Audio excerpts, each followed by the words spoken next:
Sudah. Sudah.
Aman.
Assalamualaikum warahmatullahi wabarakatuh. Shalom, Om Swastiastu, Namo Buddhaya, Salam Kebajikan.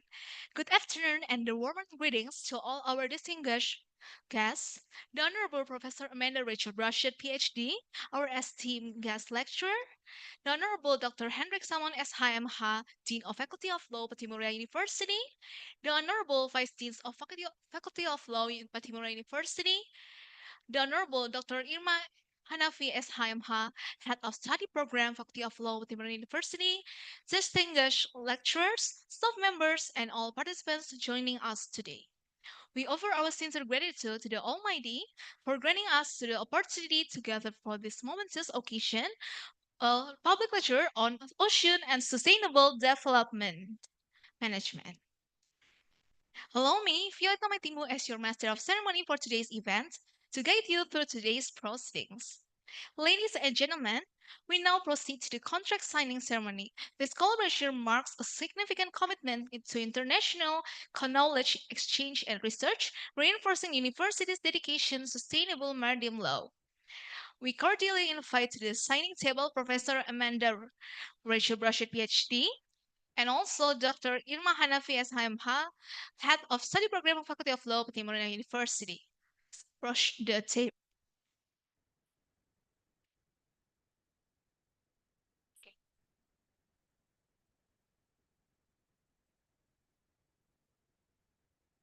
Okay, so before the signing contract ceremony, we'd like to wear we usually in Maluku call it kain tenun. So basically for the team, please.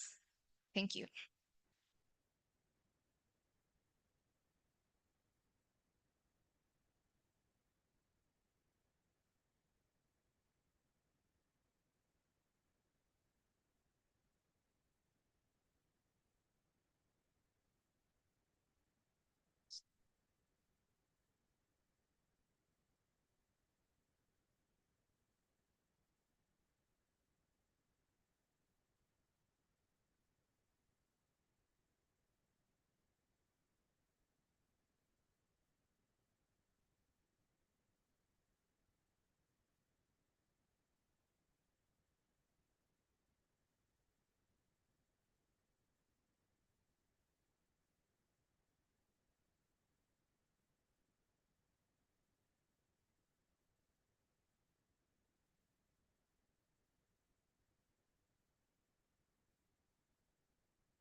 The agreement being signed today formalizes a partnership crucial for advancing legal frameworks concerning ocean and people who live there.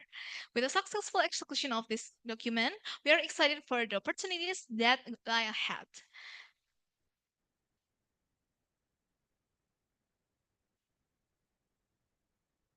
Distinguished audience, it's now time for the highlight for our event, the public lecture on ocean and sustainable management. This session promises to offer invaluable perspectives on the challenges and solutions for preserving our marine environment. To lead this engaging discussion, we are delighted to introduce the moderator, Dr. Teresia Narwadan SHMH. And for your information, she got her Magister of Law from Gajah Mada University and Doctor of Law from Hasanuddin University. Her specialist is intellectual property rights law, commercial law, and international private law. Dr. Narwadan, the floor is yours.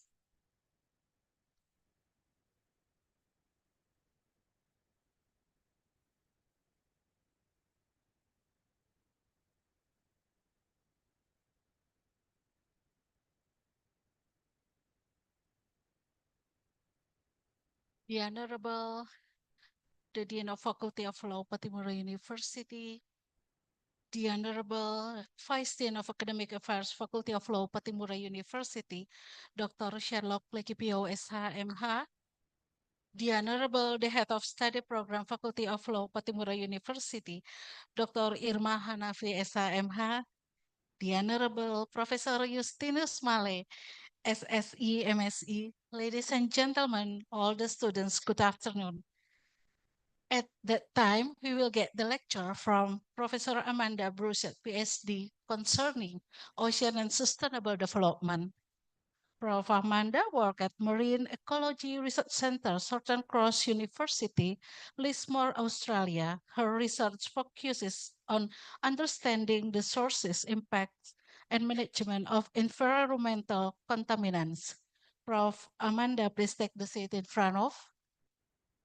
Oh, yes. Which one better for you? You want?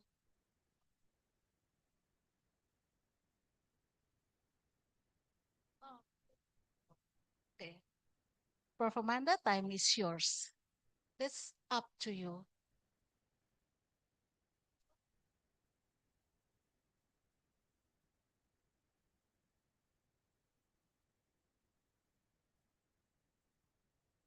Thank you, everybody. Saya mengerti bahasa Indonesia sedikit saja. So international lecture, I will speak to you in English, but you can ask your questions in Bahasa Indonesia and we can have translation. So thank you very much for having me. A little bit of short notice this lecture. So last night and the night before, I was making preparations. I am not a lawyer. I am a marine scientist.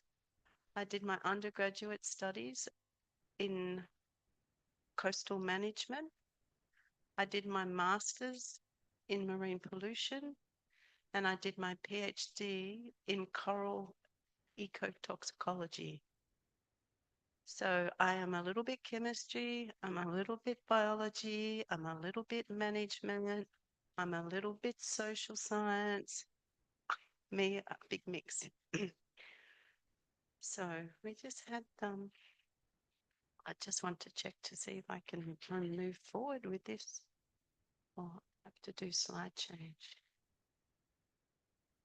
I might need to ask for the slide change because this is not working. Okay. But that picture on the first slide, the Torrey Canyon was an oil tanker that was sailing in the English Channel in 1967, and it hit an object and the hull broke, and there was a major oil spill in the English Channel. The picture on the other side is in 2010 when Deepwater Horizon in the Gulf of Mexico had a major oil explosion and a major oil spill that continued for 3 months. Both of them are oil spills, and both of them have significant roles to play in the development of marine pollution. But first, let's make sure we're all on the same page. I know in law you're constantly using definitions, and the definitions of words is really important. So when we talk about contamination, this is a focus on a substance from human and human-related activities that results in the concentration being elevated above the natural background level. And in different sites around the world, that natural background level will be different. So we always measure against the background. This is what we call contamination. It's different than what we define as pollution. So if we move on to the next dot point, slide, yes, pollution is more significant. Pollution is the addition of a substance or energy, it might be heat energy, for example, by direct or indirect human activities, which results in detrimental effects. So this is important, and this is where scientists come in, and this is part of what my job to do is, how do we measure whether there's detrimental effects? Well, we need to look at ecosystems and the ecosystem biology, the organisms that live there, the ecosystem services that are provided by that ecology, and also what concentration results in decline of species. And that's what we call ecotoxicology. So this is very important definition. I think it's important for people to recognize this in moving forward, particularly in litigation. Just because a concentration is elevated doesn't mean it's a detrimental effect, but we can use science to understand the detrimental effect. So next slide. Probably a little bit hard for you to see, but this diagram, I'll point to where you can see it later. But really what we're very interested in is sources, the sources of the pollution, and that is where we should be targeting our management. It's much harder to treat an impact after it's happened than at the source of when it's happened. Obviously, we've got various concentrations and different types of pollutants which will influence the organism response. How we define that is as marine pollution is understanding how organisms respond to that. And then humans must respond to that in terms of management actions, solutions, and improvement in water quality, sediment quality, and inputs into the ocean. So next slide. So perhaps the only publication I have which is directly related to law is in my textbook that I published in 2023. And there's a final chapter in the textbook titled Regulation, Legislation and Policy, an International Perspective. So today I'm going to talk a little bit about this chapter in the book, plus a few examples. This book is available open access. So if you want to look at this chapter, you can use that QR code, or you can just look up the title of the book and it will come up in a Google search. You can download the chapter, any chapter for free, or all chapters if you want. So help yourself. It's a good resource, particularly for people who are non-cognizant in science, people who are not scientists. This is a very helpful book to get an understanding of science. So if you're thinking about environmental law, it's very important to have some understanding of science so you know how to manage legal cases. So today, it's more of an international perspective. In Indonesia, you'll have very specific laws that you will be working with and adhering to. So the next slide. So back to that Torrey Canyon and that disaster of the oil pollution with the ship in 1967. We did not understand much about marine pollution at all. And one of the initiatives to clean up the pollution was to have all the community out there with detergent to clean the oil from the rocky shore. Now, the detergent is more toxic than the oil itself, but in our mind, we're saying we want to clean it up, right? But for the organisms, the detergent is no good. It breaks down their cell structure, phytoplankton, all tiny little small cellular organisms die very quickly from a lot of detergent. They estimate 10,000 tons of detergent was put in to try and remediate that oil spill. Only later did we find out it was the wrong thing. But at the time, if we look at the next slide, this is the reaction. To try and deal with the oil spill, they actually bombed the oil. They put rockets in, they applied napalm, they added kerosene, and ultimately, in 1967, what we thought was a solution to the marine pollution was actually a bigger disaster than the spill itself. That's because we didn't have the science to understand how to fix the problem. And this incident created some major international changes in marine pollution law and legislation. So if we move to the next slide. Also, in the 50s and in the 60s, we looked at the ocean as a waste dump. Anything we didn't want, we just put into the ocean. We tested nuclear bombs in the middle of the ocean in Bikini Atoll. We rolled our nuclear waste into the ocean, and all the munitions from Second World War, many of them were dumped in the ocean. Some of them, like the one on the bottom right-hand side for you, is a famous point in Vanuatu, which is called Million Dollar Point. And at the end of the war, all the vehicles that were based on Vanuatu were just dropped into the end of the ocean. It's now actually quite a famous diving site, interestingly enough. But this mindset of the pollution being an exhaust, like the marine environment being our dumping ground and an inexhaustible resource for waste is not, has changed in the last 50 to 60 years. Next slide. So in terms of international law, after those oil spills I mentioned in the Torrey Canyon, the International Maritime Organization adopted by consensus agreement from 170 odd signatory countries. And it was defined as the International Convention for the Prevention of Pollution from Ships. And it was designed to phase out single hull ships. And in the future, all oil tankers must be double hull.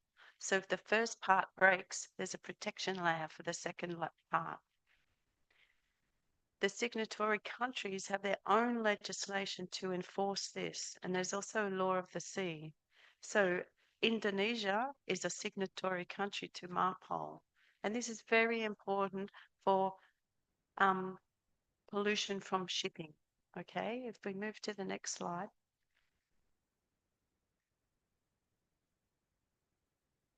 Next slide, please. A little bit of Bahasa Indonesia for you. But these are the main annexes of the law. And if you look at the website, you can find a lot more detail about how Indonesia implements this agreement, this international agreement. So feel free to use your websites to understand MARPOL a little bit more. If we move to the next slide. In 1970, a journal came out called Marine Pollution Bulletin. This was the first journal that actually investigated and was dedicated to understanding marine pollution. And in the 1970s and 1980s, most of the articles were about oil pollution. It was what we understood as pollution. It's very visual. When we see oil pollution, we see it with our eyes. But today's topics are widely varied, and plastics is a dominant topic, metals is a topic, nutrients are topics. And interestingly enough, when the Deepwater Horizon oil spill happened, there was another peak in publications associated with oil pollution. But importantly, this MARPOL legislation addressed pollution from shipping, but most of our pollution actually comes from land-based sources. So it's the activities that we do on land which causes marine pollution.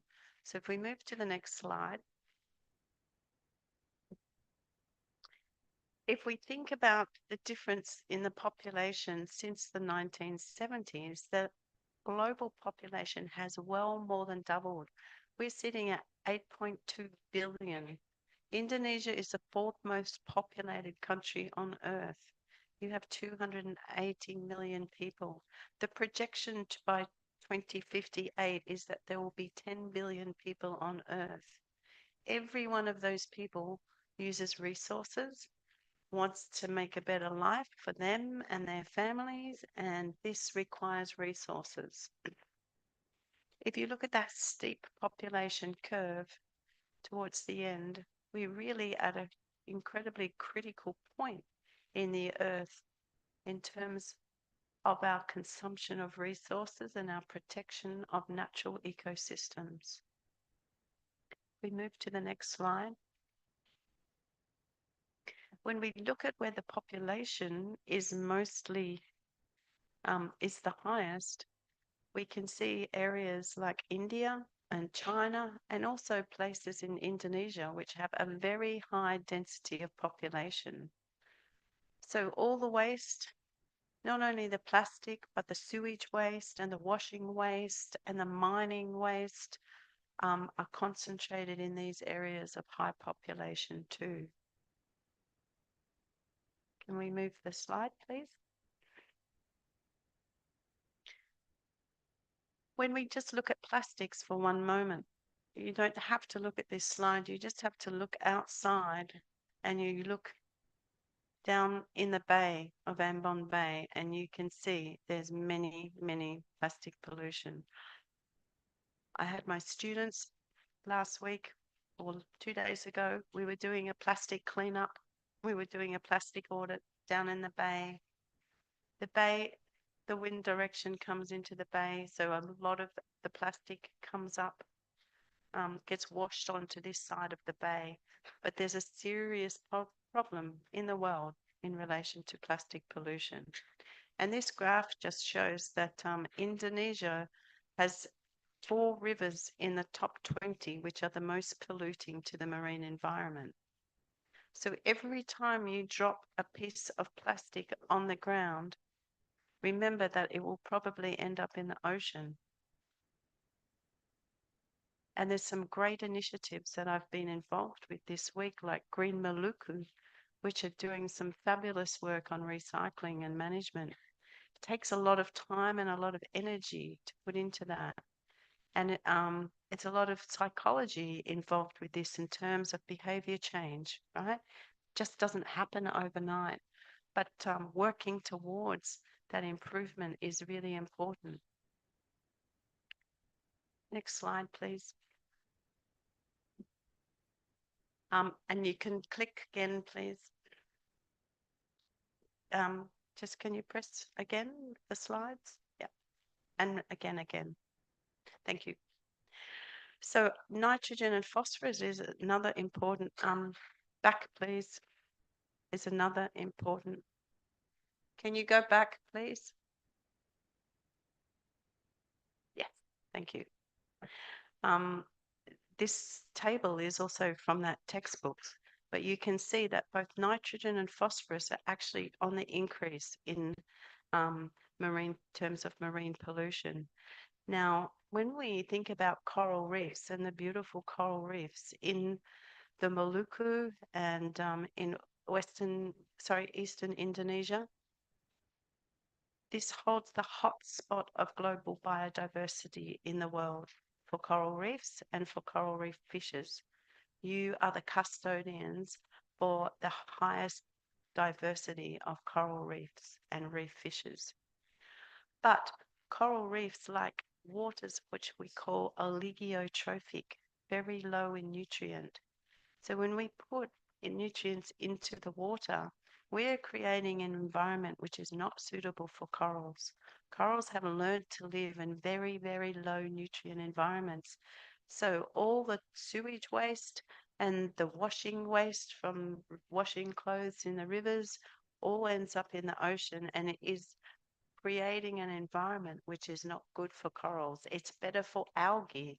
And if you look at that picture on the bottom, that is from Tual, in Tual,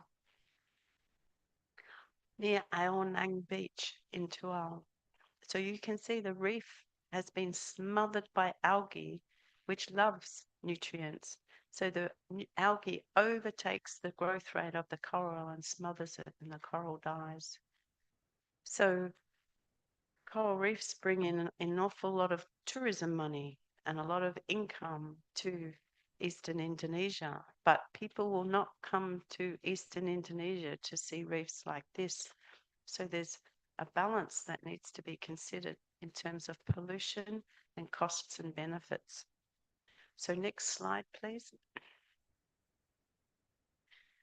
There's also a global program of action which is focused on managing land-based activities that generate marine pollution. And this is a UNEP program, and I believe Indonesia is also a signatory to this. And so you can look up that on the internet as well and sort of see about those global program, that global program that exists. If we move to the next slide. Something that you need to consider when you're trying to regulate pollution and manage pollution, and this is the case in Australia as well, that to manage something that comes out of a pipe, like a factory outfall, a discharge, it is much easier. It can be licensed as long as you've got the ability to regulate that, and the government departments that regulate those outfalls, they can be licensed. But these do not fall under MARPOL. So we can discharge into the marine environment, but it's not coming from a ship, so it's not part of that MARPOL convention. This is the responsibility of individual countries. Additional to this, we have what we call diffuse source pollutants, and these come from land runoff. And these are much harder to manage and legislate for because they're all coming into the ocean from the land, from agriculture. And it's very hard to say you're the one that's polluting or you're the one that's polluting because it's all aggregated and comes into the marine environment through river systems. They're much harder to manage, and we still have problems in Australia trying to manage diffuse sources. What we are doing in Australia is we're working with landholders and people who own the agricultural crops to create buffer zones between the agriculture and the waterways and the river systems that buffer the discharges from the pesticide, from runoff, from sediment that's coming from the agriculture. But it's very difficult to manage these diffuse sources with a legal arm. Next slide, please. So here's a little bit more about that global program of action just in Bahasa, Indonesia. But feel free to look that up too and get some information directly related to Indonesia. And we can move forward.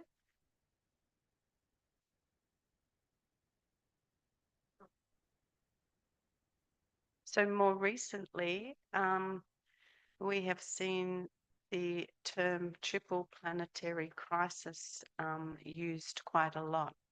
And you're probably familiar with the IPCC, Intergovernmental Panel on Climate Change, that was formed in 1988 and ratified. And there's also the IPBES, the Intergovernmental Science Policy Panel on Biodiversity to manage global biodiversity loss, which was ratified in 2012. Very recently, just this year, there has been another panel that has been set up, ISP-CWP, Intergovernmental Science Policy Panel on Chemicals, Waste and Pollution. And sitting beside this is a global plastics treaty. And as part of my role in an organization called the Society of Environmental Toxicology and Chemistry, we provided advice to the member parties that were considering the ISP-CWP, and there's a related publication that identified priority setting for chemicals, waste and pollution prevention. So we use risk-based strategies for environmental and human health protection. So risk assessment and risk management becomes important to the prevention of pollution from chemicals. There will be a lot more activity associated with this Intergovernmental Science Policy Panel. But one thing I caution when we think about, or when we use these global initiatives, is that the regulatory, the agreement must have consensus, which means that every country must agree to the same thing. So the best it can be for the agreement is the country with the lowest initiative if they're going to agree. So every country can do more themselves, but the agreement must be agreed by consensus. Next slide. So an example of a really effective regulation is the International Convention on the Control of Harmful Anti-Fouling Systems on Ships. And this came into force in 2008, and it made illegal the use of tributyl tin on ships greater than 25 meters long. Tributyl tin is an organotin compound and is highly, highly toxic to marine invertebrates, including the food we eat, like the shellfish that we eat. So it was recognized that this is very toxic, and when ships come into port, it leaches from the ship's hull and causes major pollution around the areas. So one important thing to note when we're looking at banning substances is that we also have to have suitable alternatives. And if we don't have suitable alternatives, we end up creating another problem, particularly if the alternative is worse than the product that we're banning. So as a result of this banning, there's been copper-based anti-fouling paints and some biologically based anti-fouling paints that also are toxic to marine invertebrates. Next slide. And just as a little bit of a summary, there's other global instruments that can be used, and Indonesia is probably a signatory to some of these, but they're all related to pollution. They're not directly related to the marine pollution, but they're all applicable to marine pollution. Basel Convention, Rotterdam Convention, the Stockholm Convention is a very important one for organic pollutants. The Minamata Convention is a very important one for mercury and global mercury supply, which is a big issue in Indonesia with small-scale gold mining and small-scale mercury mining as well. Next slide, please. So when we think about metals and mining, we must remember that more than 90, sometimes 99.5% of the ore that is mined from the ground becomes tailings, becomes waste, and that waste needs to go somewhere and be stored and managed properly. It's a very, very small percentage, which is the metal that we use. So you can imagine if everything you did, you got 1 grain of rice and there's 100 grains of rice that you have to throw away. Also, when we're processing these ores, they require very acidic conditions and they use potentially harmful chemicals such as arsenic and cyanide and strong acids. So when we're looking at toxic effects, this toxicity really depends on the ore and the treatment of the ore and in the processing. Next slide. Particularly important for Indonesia because Indonesia holds 21% of the global supply of nickel. And you have nickel laterites throughout Indonesia. It's actually quite similar to Australia. Australia has 20% of the global nickel supply. But Indonesia has been fast tracking their exploration and their exploitation of the nickel ore in many regions, also including Halmahera, including West Papua, including Sulawesi. And many mines are being set up very quickly with not very good environmental controls. And we look at this conceptual model, we can see that here on this conceptual model, which was published in a paper by Emily Garman, I was a co-author, you'll see that it's very much focused on the environment. But another part of the aspects associated with risk assessment and pollution is the human side. And the human element hasn't been considered properly.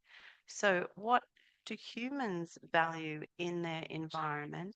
What do humans value in their ecosystems?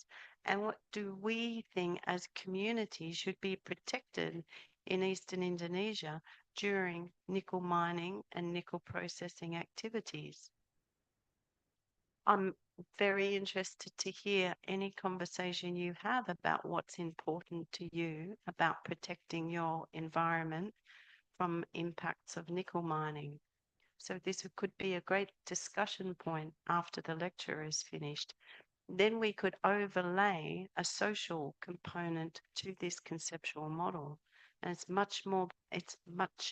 very useful to understand that social perspective when we're looking at risk assessment. Next slide, please.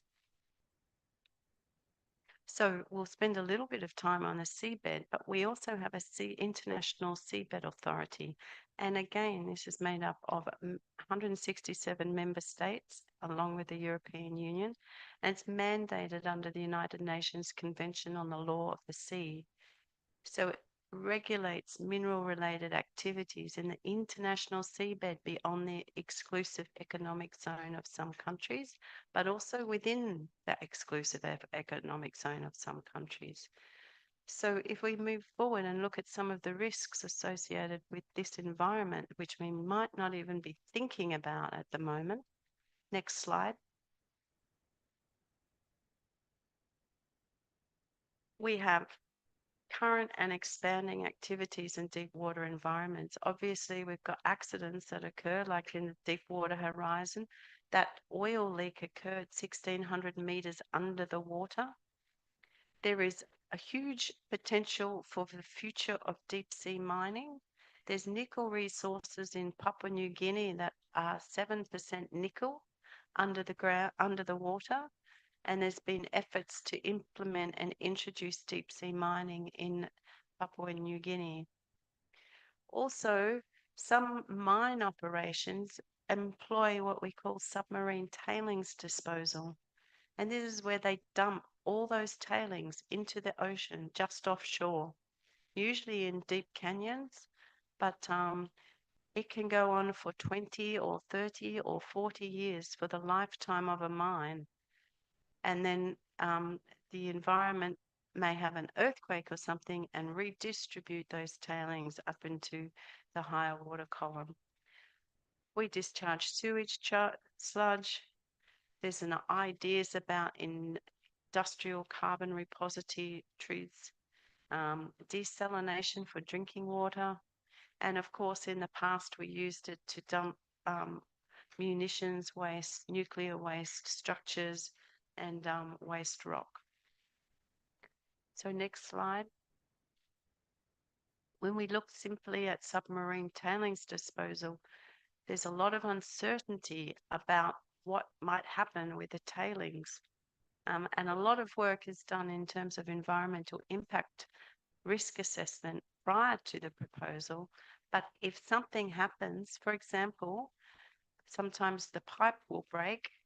It's deep under the water, maybe 50 or 60 meters. No one knows that the pipe has broken. You're not monitoring it every day. And then it can discharge in much shallower waters where we're wanting to take our food resources from. We have no ecotoxicological test species for deep sea environments, so we've got no site-specific ecotoxicological risk assessment that's been done in these deep water ecosystems. There's a continuum between the deep water and the shallow water environments, and many of our big pelagic fish use those deep water environments. Next slide. And there is some amazing, amazing biodiversity and ecology down there. So there is a researcher in Hawaii that looks in the zone we call the rebreather zone, which is between 50 meters and 80 meters under the water. And every time he goes there, he finds 7 new species of fish for every 1 hour in that rebreather zone. So we don't even know what's there, the biodiversity. We don't really quite understand what's there. He's observed new behaviors, he's observed new ecology. There are many invertebrates that have never been described, and the water is incredibly clear.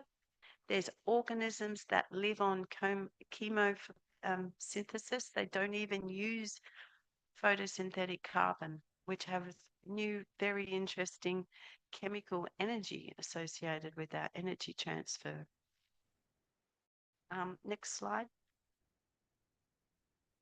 And here's what can happen if a pipe breaks. So in 2019, a deep sea tailings disposal site in Madang, Papua New Guinea, the pipe broke and it leaked, and this is what happened to the shoreline. And if we just press the next slide. They didn't notice that the pump failed. They didn't, causing the tank overflowed and the mining waste dispersed into the ocean. And from an environmental point of view, obviously the slurry discharge had already caused damage to the ocean and the livelihoods of the people because they can't swim there, they can't fish there in the area for some time, and maybe who knows for how long. So this is a really good point to think about when you are lawyers. Even if you're in a court case and you're arguing whether the pollution was caused and who's to blame, it's very hard to turn the pollution event around. You can't put things back to the way they were. So litigation is not a solution to pollution. It's a response to pollution. So if we move to the next slide. So even in Ambon Harbour, you have sometimes incredible amounts of sediment going into the harbour and other wastes into the harbour. There used to be coral reef at the bottom of Ambon Harbour, back maybe 100 years ago or 150 years ago. So a little message I want to hand to you is legislation is only as good as its enforcement. So if there is corruption, or if people are not using the legislation, or you haven't got people employed to enforce the legislation, then the legislation is not going to work. So I'd just like to say that's my last slide. And I want to say thank you for listening. And I hope I've provided some thought-provoking questions in this presentation. Looking forward to hearing them. Thank you for Amanda, all distinguished guests.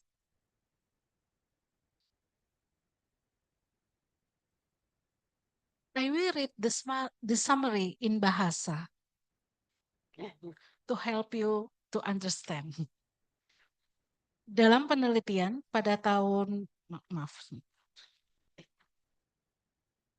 polusi laut, kontaminasi laut meningkat, polusi juga meningkat, secara tidak langsung dipengaruhi oleh tingkah laku manusia di sekitar.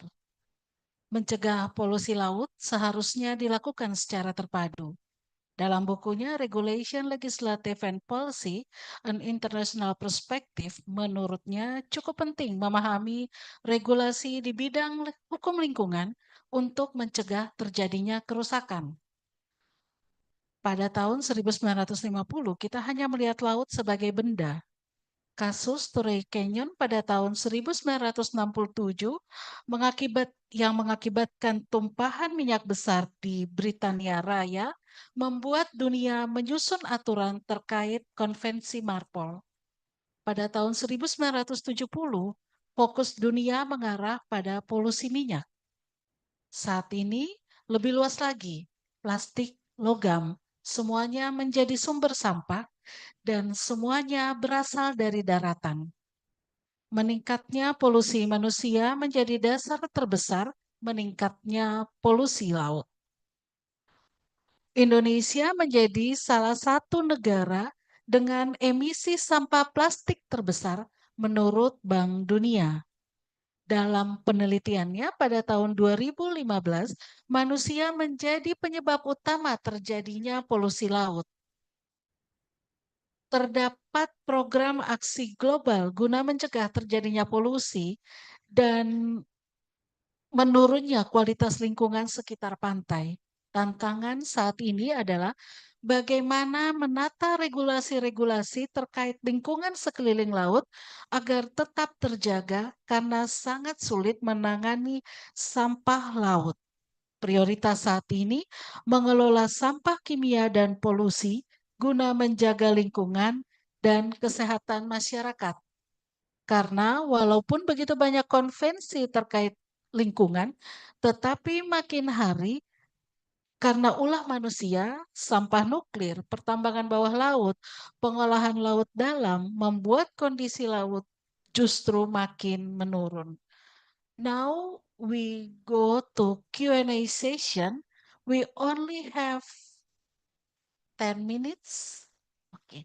10 minutes for question and answer. You can deliver your answer in Bahasa or in English. Okay, Rizka.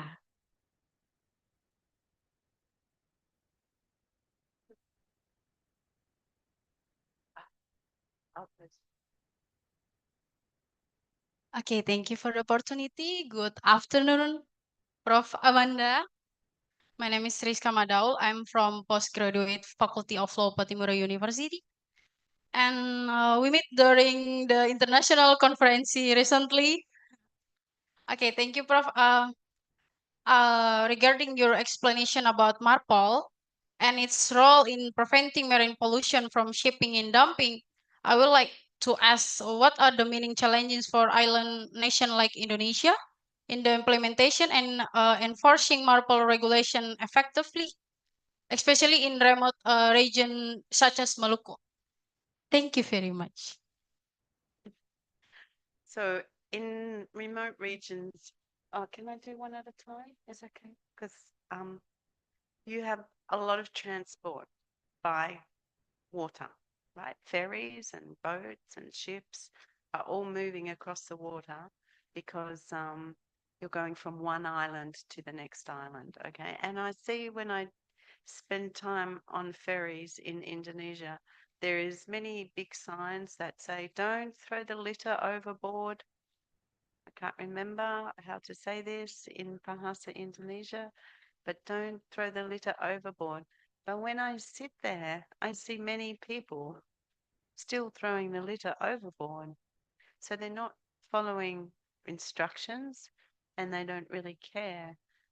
So I think, one, this is important. It used to be when you went on a cruise ship, very expensive P&O cruise ship, every day they used to put the garbage out the back of the ship in the middle of the night when everyone was asleep. So maybe only 50 years ago, everybody did this.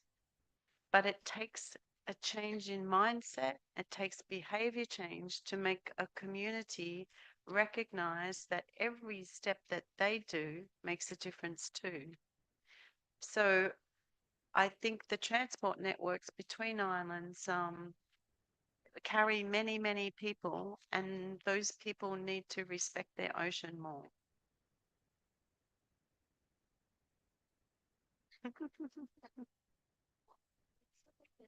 Yes, they need 1, 2 or 3. It's good. Okay. Another question. Okay. Thank you so much for the opportunity. My name is Rahma Zanita Namkatu. I'm from postgraduate program, Faculty of Law, Patimura University. Thank you so much, Professor, for the inspiring and insightful presentation. I would like to ask about how can marine pollution management policy be effectively implemented in archipelagic like Maluku, and where waste control and monitoring are logistic and challenging. Thank you so much. I think the regulatory environment needs to be empowered. So if there is pollution incidences, people take notice, and the industry that is doing the polluting feels ashamed that they're doing the polluting. So it should not be okay to pollute, and people should be valuing the importance of a clean environment. So probably your local government representatives, maybe your provincial government representatives need to empower the regulatory environment. So if someone is polluting, maybe they can be fined or they can be given warnings, and people start to improve their waste management into the ocean. Not just plastics, everything that goes into the river ends up in the ocean. Every discharge. Thank you. One more question, maybe from the left side.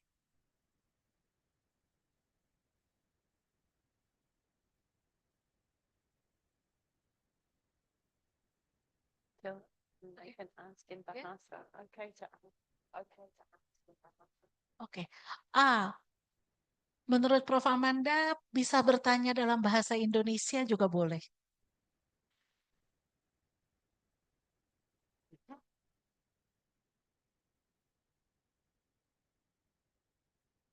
Can I ask them if this? Prof. Amanda mau bertanya pada mahasiswa Fakultas Hukum. Please, Prof. Amanda. So you can put your hand up. So what do you think,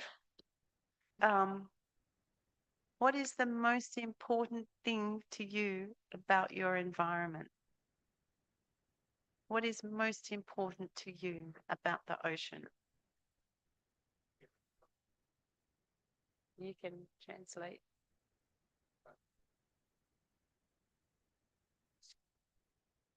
Yeah.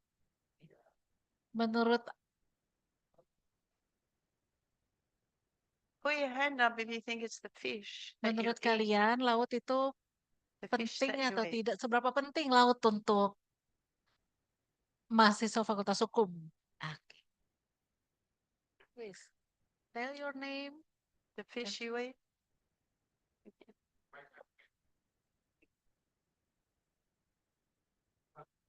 No, they shy. They shy. Don't eat Indonesia.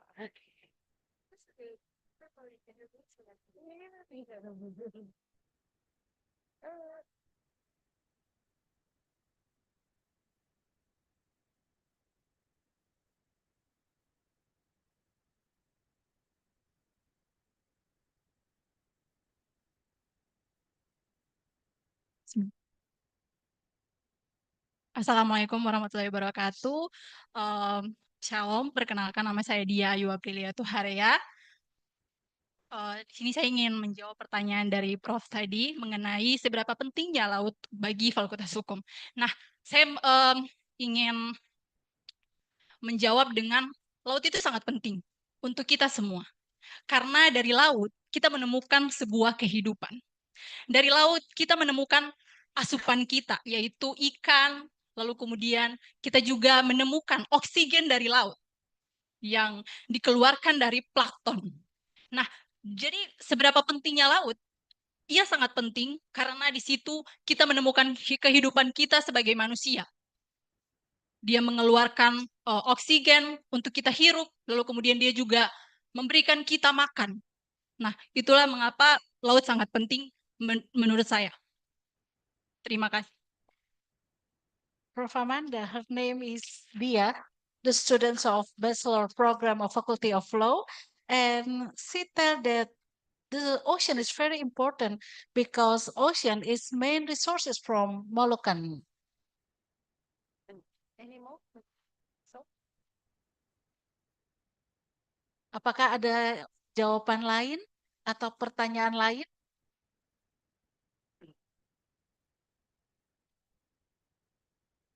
it is because I know that like 9. Excuse, this is the last, probably the last one.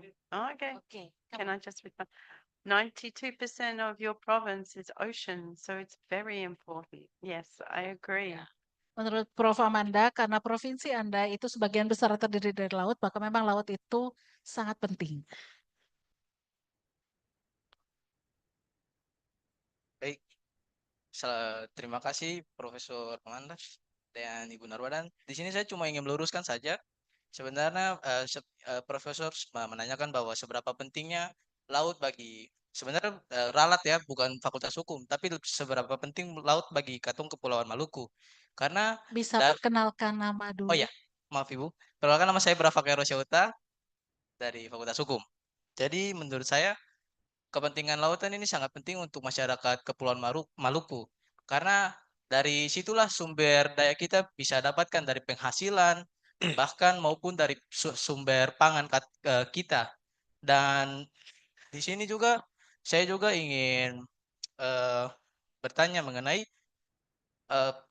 ternyata di kita sebagai Kepulauan Maluku ini kita masih banyak memiliki masalah dalam kita punya sumber daya lautnya karena masih ada juga yang namanya illegal fishing dan hal itu juga seringkali terjadi cuman kita tidak ketahui saja dan maksud saya di sini apakah ada hukum yang lebih kuat supaya bisa menjerat dari para orang yang melanggar hal tersebut karena faktanya di saat ada hukum mengenai hukum kelautan juga banyak sekali hal yang masih diulangi oleh oknum-oknum yang tidak bertanggung jawab. Sekian, terima kasih. Prof. Amanda, Brava said that ocean is very important because from ocean, Moluccan get their main food. And he asks you that, what do you think about illegal fishing in, especially in Moluccan? Yes, I remember several years ago, Minister Susi made the bomb and made the ship sink, the illegal fishing. So it is a big problem. It's also a big problem for Australia. We have in big coastline like Indonesia, and we have illegal fishing, sometimes Indonesian coming to Australia. But my students say, oh, it's safe to swim in Indonesia because there's no sharks left, because the fin industry has taken all the sharks. And sometimes because it's a high value, it's illegal fishing that comes in. And I think effort does need to be put in to protect your ocean resources. And just like regulations and patrols, you need to know where they are. Maybe drones can help with the patrols, right? Rather than having the ships piloted, you could send drones out. I think I want to ask, there's also social aspects about the ocean, like you value clear water that you can swim in, and you value being able to go to the beach and take a picnic, and you value it because it's clean and it's fresh, and it's where you relax. You know, those aesthetic values are quite important to recognize as a value.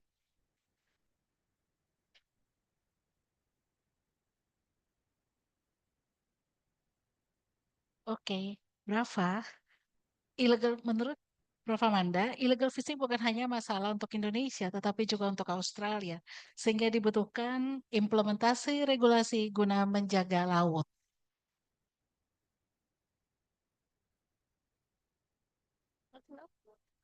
No, I'm good. Well, ladies and gentlemen, all the students, this is the end of our lecture. And once again, thank you very much for Prof. Amanda for joining with us at Faculty of Law Patimura University. And we are back to the moderator.